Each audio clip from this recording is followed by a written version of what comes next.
des merveilles.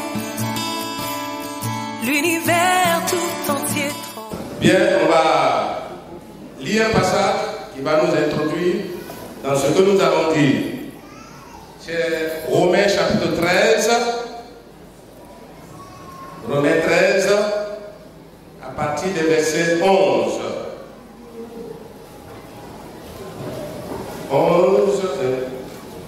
13, 11 à 14.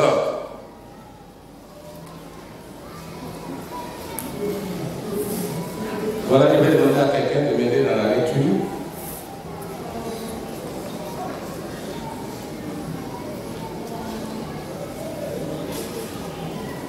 Romains 13, 11 à 14. Oui.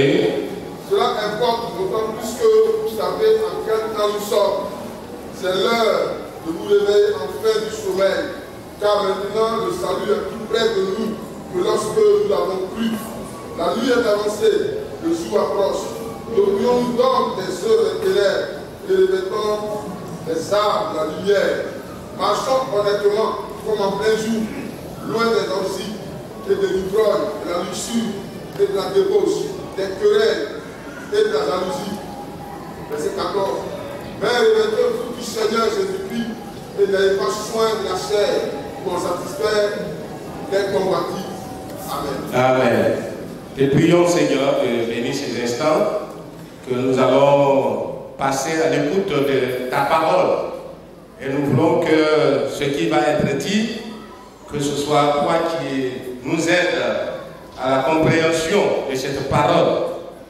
Prions aussi que la transmission, le canal soit utilisé par toi, les pensées, que tout l'être entier soit saisi par le Saint-Esprit pour donner ce qui est vital. Et qu'en ce moment, Seigneur, tu puisses réveiller les consciences, afin que cette parole fasse du bien, non seulement à ceux qui sont ici présents, ceux qui nous suivent aussi quelque part, que ta grâce les atteigne et que réellement ton nom se soit glorifié. Que tout ce qui est les œuvres de l'ennemi, nous savons que quand ton peuple est rassemblé, les puissants des ténèbres sont là, ceux qui sont là pour hypnotiser ou paralyser ces moments, pour s'opposer à l'annonce de ta parole, qui ont les cœurs fermés. En ce moment même, j'ordonne que les puissants des ténèbres soient soumis à l'œuvre de la parole et que toi, ton nom se soit glorifié. Que les cœurs endurcis soient brisés et que tu communiques ta pensée pour que la gloire devienne encore au nom de Jésus-Christ. Amen. Amen. Voilà. Donc, on parle effectivement du retour de Jésus depuis les premiers jours, les premiers chrétiens, avec l'apôtre Paul, qui a parlé du retour de Jésus jusqu'à nos jours. Donc toujours on parle, et puis quand il y en a qui se disent, mais depuis qu'on en parle, on ne voit rien ne se passe. Alors, donc, quand sera-t-il? Donc, le retour de Jésus est une réalité, une imminence, qu'on le veuille, qu'on ne veuille pas, certainement Jésus reviendra. Jésus reviendra. Et sinon, qu'il revienne bientôt. Je vais utiliser le terme de Gallo qui dit Jésus revient très bientôt. Très bientôt. Jésus revient. Alors, nous voyons effectivement que tous les signes autour de nous, alors, nous annoncent que Jésus revient bientôt. C'est pour cela que je vais donner comme thème comment s'apprêter pour le retour de Jésus. Comment s'apprêter pour le retour de Jésus. Et nous allons voir en 4 points ce qu'il faut faire. Premièrement, discernement des temps. Le discernement des temps. Deuxièmement, il faut prendre conscience de notre état spirituel. Prendre conscience de notre état spirituel. Troisièmement, mettre de l'ordre dans notre vie. Mettre de l'ordre dans notre vie. Et quatrièmement, nous parlerons donc parvenir à accéder à la plénitude de notre salut. Parvenir à accéder à la plénitude de notre salut. Et c'est ainsi que nous tirerons une conclusion de tout ce que nous avons dit. L'objectif, effectivement, c'est prendre conscience à chacun d'entre nous que le temps que nous vivons, nous trouvons que Jésus revient bientôt. Et que nous soyons prêts pour ce retour. Le premier point dit ceci, avoir le discernement des temps. Avoir le discernement des temps. Au verset 11, 13, 11, le premier verset, il dit, vous savez d'autant plus à quel temps nous sommes. Vous savez bien plus en quel temps nous sommes. Vous savez, ça veut dire que le chrétien est un homme averti. Est un homme averti. Averti dans ce sens qu'il a reçu beaucoup d'enseignements sur le retour de notre Seigneur Jésus-Christ. De telle sorte que ce n'est pas quelqu'un, c'est pas un ignorant. C'est vrai, on peut être ignorant sur un plan intellectuel, sur la terre, ça ne fait rien.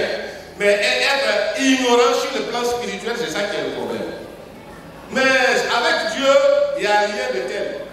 Tu peux ne pas avoir, aller même à l'école, tu ne connais rien. Mais il y a une autre école dans laquelle tu es là. De telle sorte que même les diplômés de haut niveau ne connaissent pas et que toi tu connais. Savoir que Jésus revient bientôt. Savoir les temps dans lesquels nous vivons. Nous ne devons pas être surpris par les événements que nous vivons aujourd'hui. Nous ne devons pas être surpris. Et il est dit effectivement, vous savez d'autant plus en quel temps nous sommes. Le temps, c'est la période que nous vivons. Les théologiens ont essayé de répartir un certain nombre de temps que je vais vous donner brièvement pour ne pas embrouiller certaines personnes.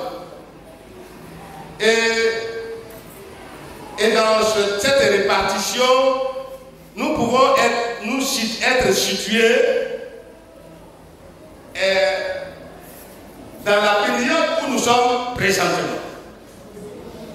Ils appellent ça les 7 dispensations. Les 7 dispensations. Je le dis rapidement par ça. La première dispensation, période qui a passé, c'est l'âge de l'innocence. L'âge de l'innocence. C'est quand Adam et Ève sont venus, ils étaient tout nus, ils ne savaient pas ce que c'est que le mal, ils ne savaient pas ce que c'était le péché. Bon, donc ils étaient innocents, il n'y a pas de péché. Donc, c'est ce qu'on appelle l'âge de l'innocence. Deuxièmement, l'âge de la conscience. L'âge de la conscience. Dès le temps où le péché est rentré dans le monde, donc le mal est rentré naturellement. On sait qu'on a mal fait, on sait qu'on a bien fait, on est bien conscient des actes qu'on pose. Troisièmement, le gouvernement le gouvernement humain, c'est la période après le déluge. Après le déluge. Et c'est là qu'on pouvait manger les animaux, tuer les animaux, les manger. C'est là que Dieu a décidé qu'à partir de maintenant, il ne va pas juger le monde avec de l'eau. Il peut y avoir des inondations, mais à un certain niveau, mais pas dans le monde entier. Pas dans le monde entier. Et c'est ce qui a été fait, effectivement. Et à cette période, on parle du gouvernement humain. Quatrièmement, et on parle de la dispensation de la promesse. La dispensation de la promesse, c'est la période d'Abraham. Abraham, quand il a été appelé, Dieu lui a fait les promesses. Va-t'en de ton pays, va où je vais te montrer. Il est parti dans un endroit qu'il ne connaissait pas. Il est parti dans le pays de Canaan. Et Dieu lui a dit, voilà, je vais te donner. Et alors, quand Dieu lui a dit cela, le temps des Cananéens, le péché n'était pas à leur comble. Il a fait partir son peuple en Égypte aujourd'hui à souffrir. Et effectivement, Dieu a dit à Abraham, je te bénirai. Et toutes les nations de la terre seront bénies en toi. Alors, je bénirai ceux qui te béniront et je maudirai ceux qui te maudiront. Donc, l'âge de la promesse. Cinquièmement, la dispensation de la loi. Ça, c'est la période de Moïse. Quand Moïse est arrivé, si tu tues quelqu'un, on te tue. Si tu enlèves la dent de quelqu'un, on enlève aussi pour toi. Ah, si ça pouvait être là maintenant, là, c'était bon. Hein? C'est ça qui a fait que certains ont détourné ça pour faire ce qu'on appelle la charia. C'est une copie de la parole de Dieu. Voilà. Si nous s'arrêtait là, on ne sait pas si on allait vivre. Hein? Mais Dieu soit béni parce qu'il sait ce qu'il fait. Alors, donc, nous appelons, c'est l'âge de la loi. Et sixièmement, la dispensation de la grâce. La dispensation, c'est-à-dire la période de la grâce. La période de la grâce a commencé depuis la naissance de notre Seigneur Jésus-Christ. Il y a 2021, la grâce a commencé depuis que Jésus-Christ est venu. La grâce, tout ce qui se faisait, on fuyait ici, on faisait cela, on fait cela, mais avec le Seigneur, ce n'était plus ça. Vous voyez? Jésus dira même si ton ennemi a fait donne-lui à manger. Et puis bon, beaucoup d'autres choses encore, donc je ne rentrerai pas dans les détails. Et septièmement, la dispensation du millénium. Cette période, c'est la période où Jésus-Christ reviendra lui-même sur terre pour gouverner le monde, pour diriger le monde, où le monde sera restauré. Les femmes ont donné un thème par rapport au fait que Dieu attend, les filles attendent la révélation. Dieu attend la révélation des fils de Dieu. C'est-à-dire le plan de Dieu qui va s'accomplir, va se réaliser. La paix va venir, la tranquillité va venir. Mais je voudrais vous dire, dans toutes ces dispensations, là où on se trouve, sans trop de discussion, nous nous trouvons à la sixième dispensation de la grâce.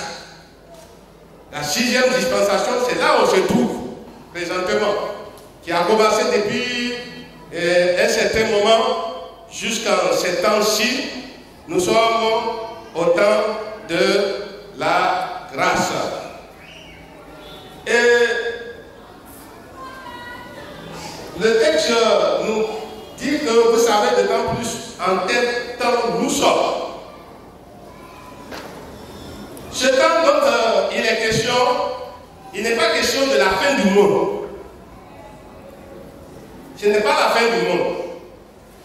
C'est concernant le retour de notre Seigneur Jésus-Christ. Le temps où notre Seigneur Jésus-Christ doit revenir pour chercher ceux qui lui appartiennent. Et Satan, je pourrais dire ceci, dans 2 Timothée, chapitre 3, verset 1, et il a été bien dit que dans les derniers temps, il y aura des temps difficiles. Je vous ai dit que nous sommes... Parce qu'il faut que cela se réalise avant qu'on ne rentre dans la 7e dispensation. Donc, Dieu a laissé tout faire, pour que l'évangile soit annoncé, pour que tout le monde, il a dit que l'évangile sera annoncé dans le monde entier, ensuite viendra la fin. Mais aujourd'hui, ne nous disons pas que l'évangile n'est pas allé partout. Mais tous les moyens techniques ont été utilisés pour que l'évangile aille dans tous les confrères. Même dans les villages, avec les moyens techniques utilisés, on ne peut pas dire que l'évangile n'est pas parti. Même le charbonnier qui est en fin forêt là, il a son portable. Donc il a la possibilité d'avoir les informations du monde. Est-ce que vous êtes là? Suivez bien. Donc, voilà, nous vivons ces temps. Bien sûr, Dieu dit même aussi que dans les derniers temps, dans Actes chapitre 2, verset 17, il dira que dans les derniers temps, je répandrai de mon esprit sur toute chair. C'est Joël qui en a prophétisé. C'est Joël qui a prophétisé. Effectivement, ça s'est arrivé qu'au jour de la Pentecôte, vous savez bien ce qui s'est passé. Il y a eu les visions du Saint-Esprit. Et nous voyons dans ce temps, les églises sont en train de prier pour qu'il y ait un réveil. Qu'il y ait un réveil. On reviendra là-dessus. Mais tout d'abord, comprenons ceci. Je voulais dire aussi, appuyer ce qui est vraiment capital, ce qui doit attirer votre attention, pour savoir les temps dans lesquels nous sommes. Nous sommes dans les temps des nations. Nous sommes dans les temps des nations. Je vais dire quoi par rapport au temps des nations? Le temps des nations, vous savez que le monde est en train de travailler pour avoir un gouvernement et pour être indépendant de tout ce qui est spirituel. Pour être libre de tout ce qui est spirituel. Pour faire ce qu'ils veulent. Ils sont en train de travailler pour qu'on se dise, mais on est dans un monde, il y a la guerre, il y a les tueries, il y a la maladie, il y a ceci, le corona, ça tue les gens, on ne s'en sort pas, les gens ne s'entendent pas, il y a jadis ici, il y a inondation ici, il y a tel groupe ne s'entendent pas, vraiment.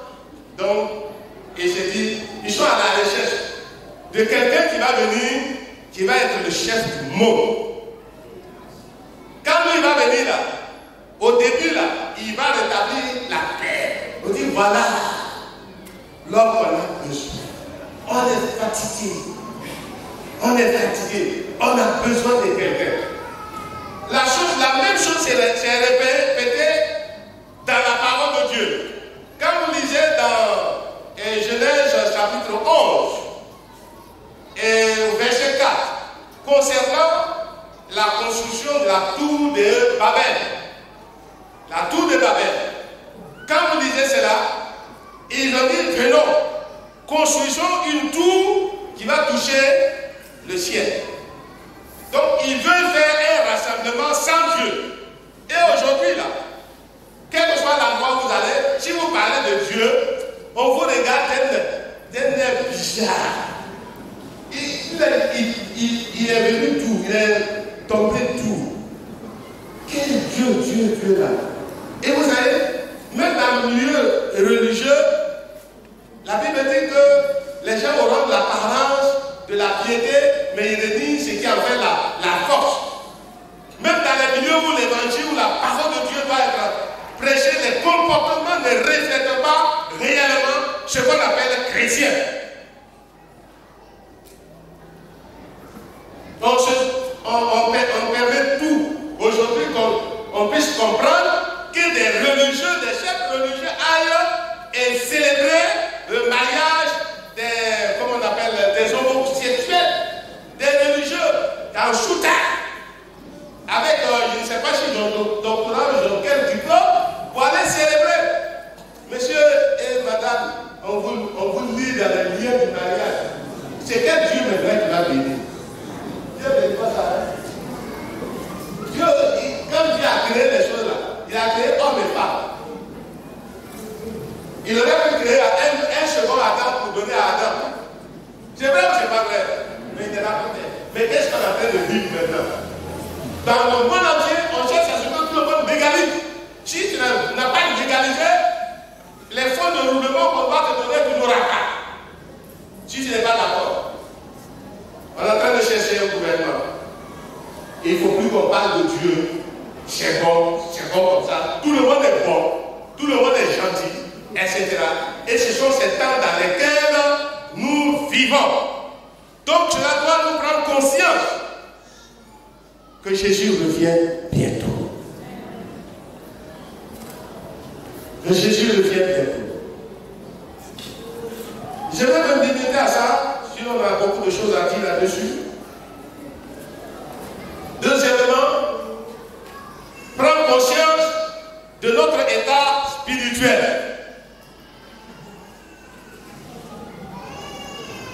Prendre conscience de notre état spirituel. Il est dit encore dans le même verset 11, par rapport à notre, c'est l'heure de faire quoi? C'est l'heure de faire quoi? Mais vous n'avez pas dit le texte là. Voilà.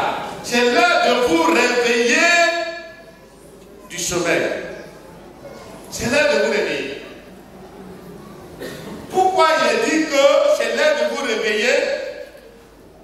Je le disais tout à l'heure au début, tellement on parle du retour de Jésus, on parle de ceci, Jésus ne vient pas, etc. À un moment donné, on peut avoir un relâchement. On peut être découragé. Et puis,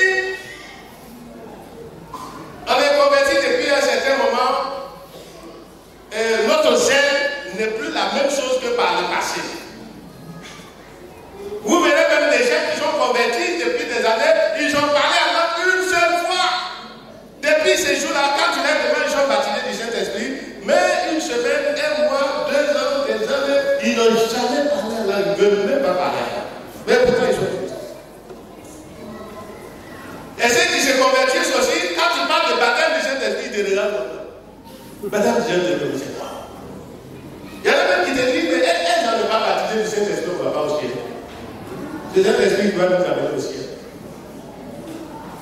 Il faut prendre conscience de ton état spirituel. Les premiers chrétiens, une fois que tu es converti, la deuxième chose, c'est de baptiser du Saint-Esprit. Pour eux, quand tu ne t'es pas baptisé du Saint-Esprit, parce que comme il y a une anomalie, c'est comme il y a une anomalie, même des gens qui devaient servir aux tables, on leur a dit qu'il faut que vous soyez baptisés du Saint-Esprit. Parce que quand on est baptisé du Saint-Esprit, l'homme là, si tu veux connaître un bon chrétien, il faut l'amener à la drogue et à la nourriture. Si tu veux connaître, tu dors, voilà, il dit des bonnes choses, il a la tête baissée. Après, il va dire que le pasteur ne va jamais prêcher ça. Si tu veux avoir un bon chrétien là, amène-leur qui a la nourriture. J'ai dit ici, à un moment donné, ne prenez pas sachet noir pour venir. Il y a une qui a dit ceci, le pasteur a dit sachet noir. Donc il n'a pas dit sachet bleu. On prend maintenant sachet bleu pour venir. C'est vrai ou c'est pas vrai?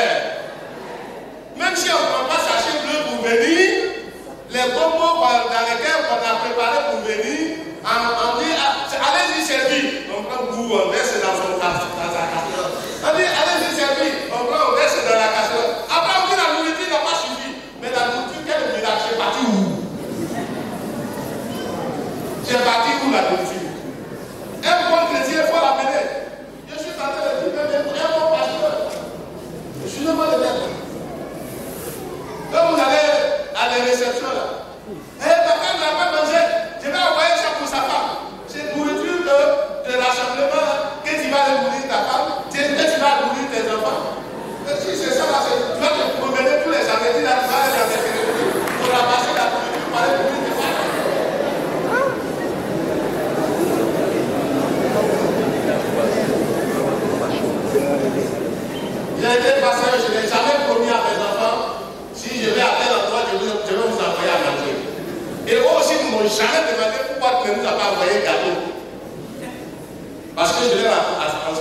appris ça. C'est quel honneur on a qu'on ramasse les choses pour aller à la. Je vais insister là-dessus. Vous savez, quand on va,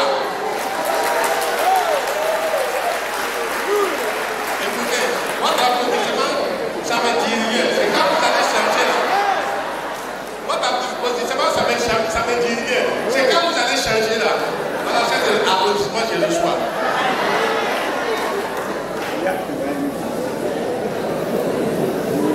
Donc, bref, que le Seigneur nous aide à comprendre cela. Il dit, quand on va aux réceptions là, vous savez, il y a des gens qui travaillent. Les enfants de, comment on les appelle, les scouts, ils viennent travailler. Il y a des jeunes qui ont laissé leur travail. Ils sont venus, ils ont travaillé. Pendant qu'on dit les grands mangent là, et ils sont derrière là-bas. Ils sont là depuis le matin, hein. Ils sont nettoyés, ils ont fait ceci, ils ont fait cela, midi arrivé, 14h et 15h, au moins des restaurants, ils vont pouvoir manger quelque chose. Il arrive là, toi qui as pris sachet, tu es parti à la maison, il fallait nourrir ta famille. Et puis lui, il regarde là, il ne savait pas comment il va faire, il a passé tout son temps. Demain, quand tu vas demander, ah, jeunes gens, venez faire ceci, il a dit, ah, what t'as fait là? C'est bon.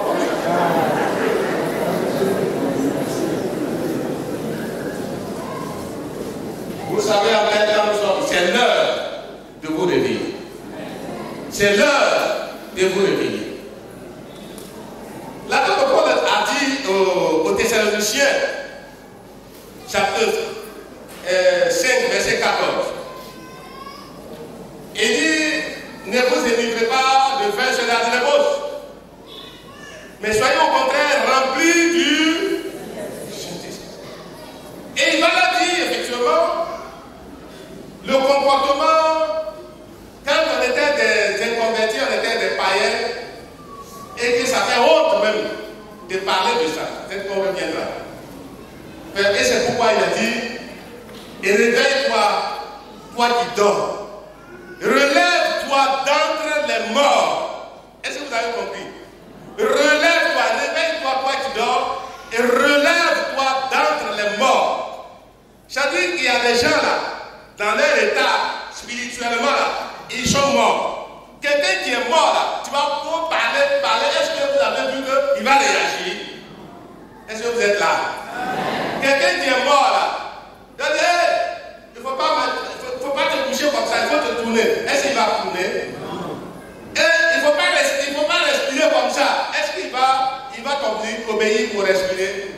C'est la même chose. Quelqu'un qui est mort spirituellement, tu vas beau tout dire, tu vas beau de sensibilité, l'autre dit, ne faisons pas ça, ne te comporte pas comme ça, ça rentre ici, ça sort là-bas. On va faire bien.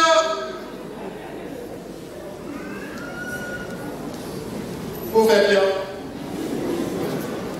Vous êtes là? Prends conscience de notre état spirituel.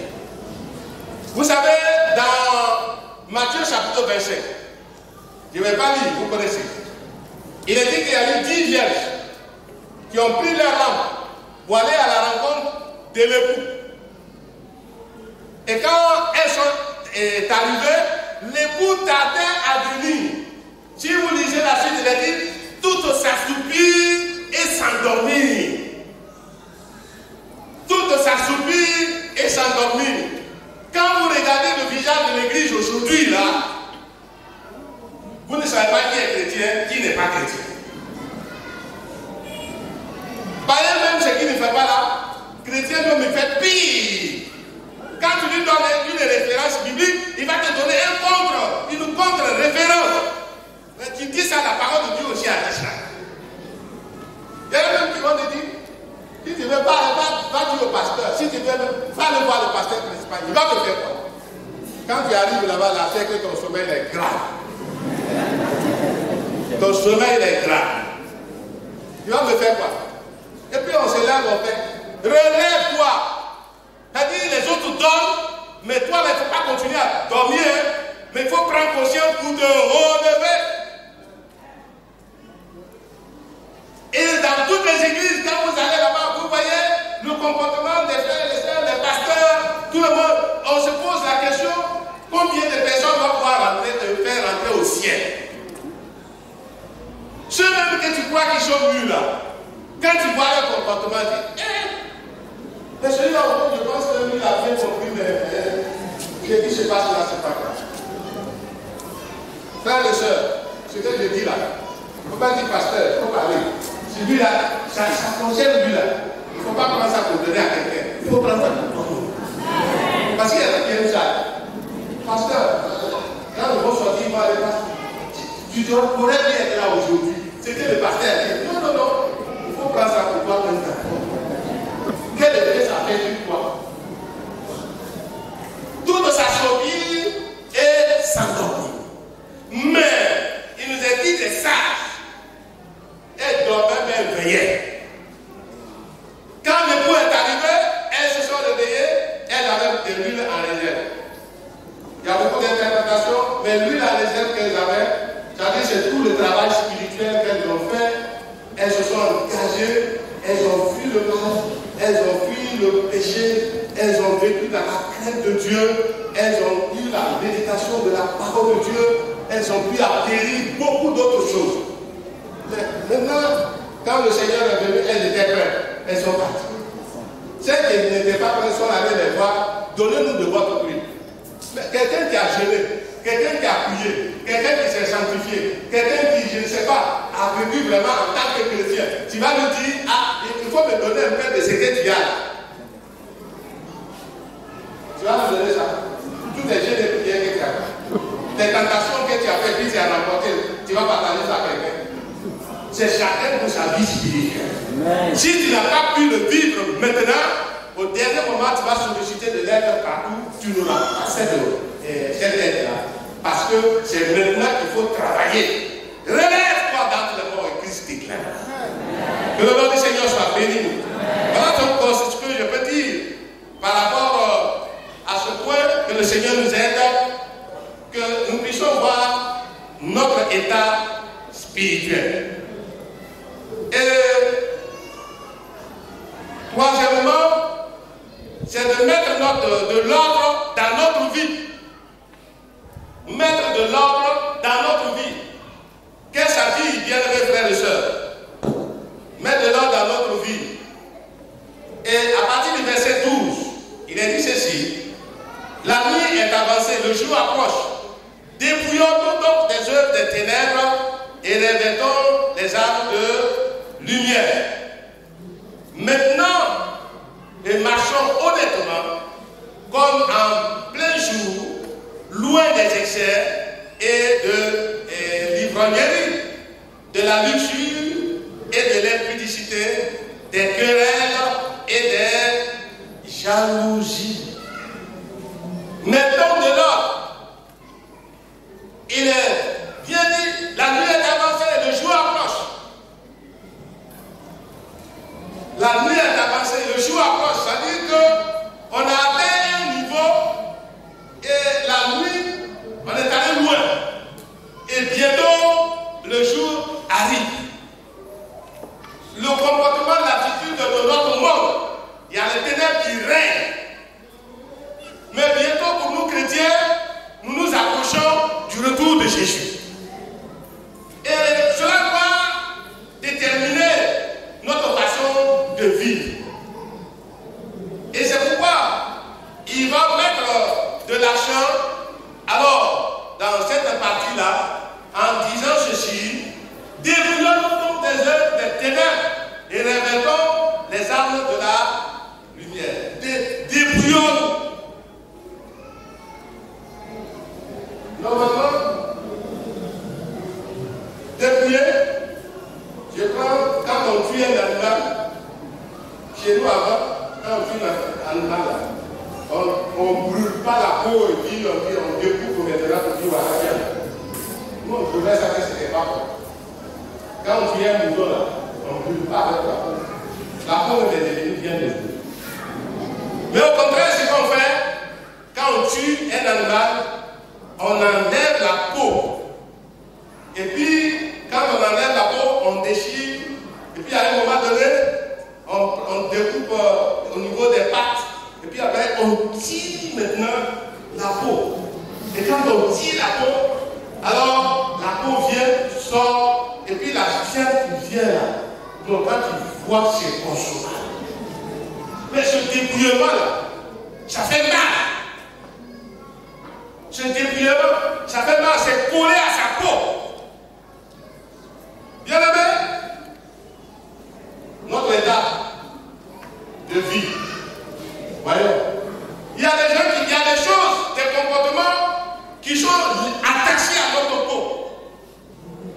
Attachés à notre peau. Quand on vous dit d'abandonner, vous allez dire, mais si j'abandonne là, je suis mort. Si elle laisse tomber là, je suis mort. Je ne sais pas à quoi tu es attaché. Je ne sais pas qu'est-ce qui est collé à toi.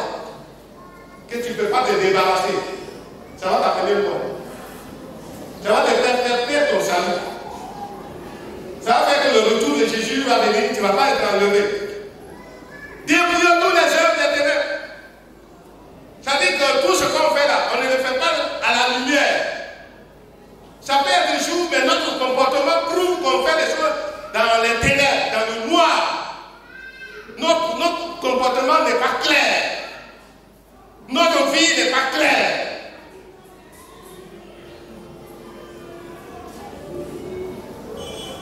On nous voit, mais de l'apparence. Mais dans la réalité, que d'hypocrisie. Dans la réalité, que de querelles. Dans la réalité, que de médisance. Et la Bible même va ajouter la jalousie. J'espère que la jalousie n'est pas parmi nous. Mais il y en a quand même. Je ne sais pas si dans le groupe de là aussi il n'y en a pas. Je ne sais pas si dans le groupe de. Hein? Voilà. Job. Je me demande si dans le groupe de Job aussi. Job aussi, il n'y en a pas. Je me demande si dans la jeunesse aussi, il n'y en a pas. Il y en a. Il y en a. Même dans la Corée, il y en a. Il y en a. Au cas, il y en a. Il y en a. Et la preuve, quand quelqu'un est devant, qu'il est le responsable, il y a des gens qui sont allergiques à les responsables. Vous êtes là? Quand quelqu'un est chef là, ils sont allergiques. Ils sont écrits. Pourquoi c'est pas quelqu'un d'autre et puis c'est lui là qui est devant nous? Nous on sait même que lui il ne va pas réussir dans le travail. Et puis il est là. Et puis on murmure sur son dos. On a la possibilité de l'aider pour réussir. Donc je ne vais pas le faire. S'il réussit là, on va dire que c'est lui qui a réussi. Donc on met tout on met tout pour lui mettre les bâtons dans les roues pour qu'il échoue. Et le jour où on vient là, il est libéré maintenant. Mais ce n'est pas comme le monde. Quand il y a un qui est parti là, il n'est pas parti, il est trop mauvais. Lui là qui est venu là, est-ce que vous le connaissez? Je vais vous montrer sa couleur. Alors quand il y a des choses comme ça, on n'est pas spirituel. On n'est pas spirituel, des querelles, des mésententes, les murmures, les jalousies. Donc, bien aimé, nous allons demander, la Bible dit, mettre de l'ordre dans notre vie. Et il est dit effectivement que nous devons marcher honnêtement, comme en plein jour, loin des excès et de l'ivrognerie, de la luxure, de l'impudicité, des querelles et des jalousies. De l'impudicité. Moi, si l'impudicité est collée à ta peau, il y a des gens, l'impudicité là, tu vas beau parler du pasteur. C'est monsieur là qui me soutient. Si je le refuse là, il va payer ma maison. Il sait bien que c'est pas bon. Mais vie de cela. Mais laisse-moi te dire que le Seigneur a dit, marchons honnêtement en plein jour. Si tu fais la volonté de Dieu, là, ce que Dieu va donner est supérieur à ce que quelqu'un te donne dans les cachettes. Tu as compris? peut être dans n'importe quelle situation où on peut être, il faut être honnête. Si tu as une caisse, tu gères quelque chose, il faut gérer avec honnêteté. Il faut gérer avec honnêteté. Même si on ne te paye pas en fonction de ton salaire, et puis tu as un poste, normalement tu mérites en quelque sorte certains avantages, on ne te donne pas, ne te plains pas. Il faut faire l'œuvre de Dieu honnêtement. Non, ce que je connais de Dieu là, Dieu n'est pas injuste. Hein? Si là-bas tu n'as pas été béni, Dieu va préparer un endroit, même si tu n'es pas dans la société ou à cet endroit-là, Dieu va préparer une circonstance où tu seras béni. Dieu va préparer. Donc, de l'impudicité. Vous savez, le problème d'impudicité c'est grave. Les enfants d'Israël, quand ils sont sortis du pays d'Égypte, et qu'ils sont arrivés au pays de Moab, bon, arrivés là-bas, ils se trouvaient devant les Moabites, au temps de Balaam. Donc quand ils sont arrivés, ils ont vu les jolies belles filles, vraiment, qui sont là. Alors, vraiment, ils ont été troublés. Et les jeunes filles disent, venez, si tu viens avec moi, voilà, je vais te donner ça. Tu vas avoir ça. Si tu veux coucher avec moi, en tout cas, il faut que tu adores mon Dieu. Si tu n'adores pas mon Dieu, en tout cas, tu ne veux pas m'avoir. Et ils ont erré dans le désert, toujours parlant de Dieu, toujours prière, toujours sincère, toujours aller à l'église, aller à la cellule, aller à Ossé, aller à Ossé. Ils n'ont jamais vu quelqu'un d'autre. C'est entre eux toujours, c'est la même chose. On est fatigué avec ça. On est fatigué. Et quand ils ont vu ça, la Bible dit que 24 000 hommes sont morts en un seul jour. 24 000 sont morts en un seul jour. Pas 2 jours, pas 3 jours, mais en un seul jour. Combien l'impudicité entraîne beaucoup de personnes à l'égard, à la perdition. Vous n'avez pas me dire qu'il n'y en a pas. L'impudicité, l'adultère, les gens qui sont mariés.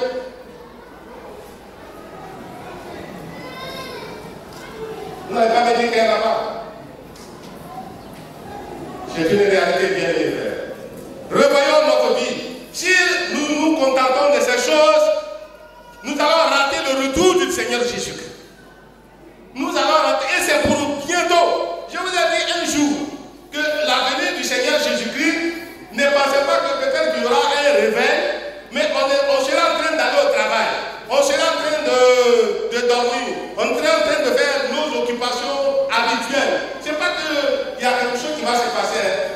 Et je ne sais pas, dans ces jours-là, on écoute de dire quelque part, et puis on dit, ah, est-ce qu'il n'y a pas eu un enlèvement? Ça peut aller. Si tu as commencé à voir qu'à côté de toi, celui qui va être là, il n'est pas là. Pose-toi la question, est-ce qu'il y a un enlèvement? Tu as fait quoi et tu n'as pas été là? Il faut te poser la question bien. Sinon, si ça commence par ton mari, ça commence par les enfants, ça va aller autour de toi, on dit à l'église, je vais vous raconter une histoire. C'était à Bobine. Deux élèves, 2 étudiants. Il y a une qui était au lycée d'Abobine, elle dormait là-bas. Et sa soeur, elle était en ville. Bon, et le samedi soir, celle qui est au lycée, elle avait une chambre. Elle avait droit à une chambre. Elle était à l'intérieur. Donc celle qui était là-bas, elle a reçu sa camarade, donc passé la nuit, sur les chrétiens, les premiers chrétiens d'Abobine.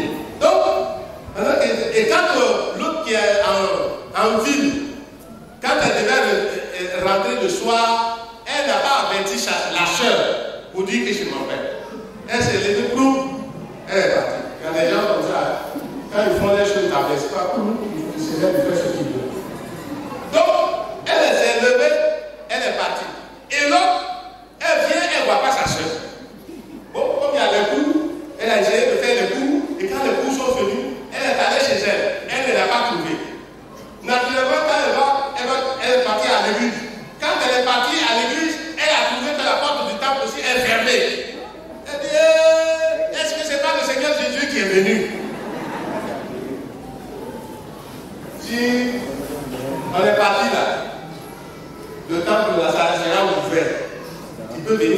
qu'il veut. Que le Seigneur nous aide. Mais mettre de l'ordre. Mettre de l'ordre dans notre vie. Très important. On va terminer bientôt. L'avant-dernier point est parvenir à accéder à la plénitude de notre salut.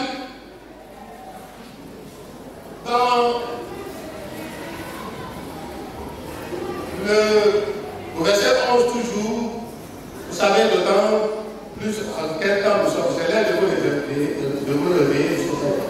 Car le salut est plus proche de nous que lorsque nous avons cru. Et j'ai dit que le salut là, on l'a déjà. Si tu crois au Seigneur Jésus, tu es sauvé. Ça, c'est une. Mais la plénitude du salut, nous devons tout faire pour rentrer dans la plénitude du salut. C'est-à-dire que si nous marchons réellement avec le Seigneur, et que le Seigneur vient, il revient en nous, on est enlevé, c'est en ce jour-là qu'on peut dire que nous avons un salut complet. C'est ce que ça veut dire. Et nous devons tout faire pour accéder à parvenir à accéder à la plénitude de notre salut. On peut avoir commencé, on peut avoir tout fait, mais si on n'est pas arrivé à ce niveau-là, soit avant la mort, on a marché avec le Seigneur, et à la mort, on a été enterré, et puis bon, le Seigneur Jésus vient, tu vas être ressuscité, tombeau, et tout cela, il allait finir avec. Et nous qui sommes vivants, la vie qu'elle nous serons transformés, et nous serons enlevés à la rencontre du Seigneur dans les airs. Donc quand on sera enlevé, ce jour-là, oh, quelle merveille! Enlevé. Il y a des gens qui vont au ciel avec des fusées. Il y a des gens qui voyagent dans les avions. Mais nous, ce ne sont pas les moyens techniques qui vont nous amener là-bas. C'est l'action du Saint-Esprit. Tout le monde, tout ce qui est bois, tout ce qui est calme, ne sera pas enlevé. C'est ce qui est de la nature de Dieu qui sera enlevé. Alors, sommes-nous de la nature de Christ? Sommes-nous de la nature de Dieu? Si nous le sommes, n'écrivons pas quand on nous dit que le Seigneur Jésus-Christ revient. Comme conclusion donc, nous disons ceci, bien mes frères et sœurs. Comme nous l'avons indiqué dans le texte, comment s'apprêter pour le retour de notre Seigneur Jésus-Christ.